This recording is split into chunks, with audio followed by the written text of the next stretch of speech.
wanted to do this in a couple of videos because one video would be too long. So I need 1.5 cups of wheat flour, which means I'm going to start with just 1 cup of the berries because you sometimes get a little more flour than berries. And I don't want to get too much because once you grind your wheat, you have to use it within 24 hours or it will go rancid. Now the berries themselves, as long as they're, in a container and sealed up, can last up to 20 years. So you only grind it when you need it. I'm going to grind the berries and you'll see it's a little loud, but I'm not afraid of loud noises. So this is a coffee grinder.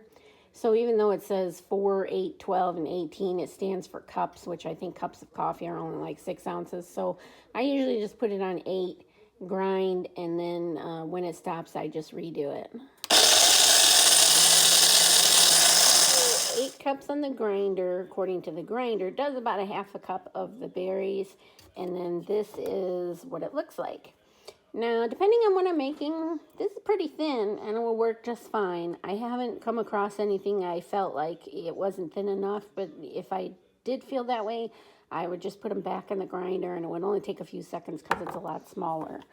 But you can see it's got a little bit of a coarse grind, but it's wheat, and it's whole grain, but for flour purposes, and since I'm going to mix this with white flour, it'll work good for me.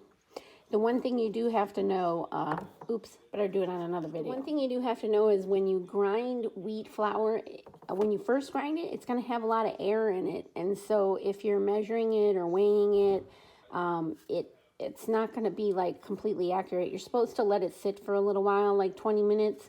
But you can still do it. You just might have to end up adding a little more flour because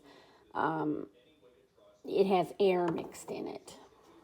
I ground up 1 cup of berries and it actually gave me 1.5 cups of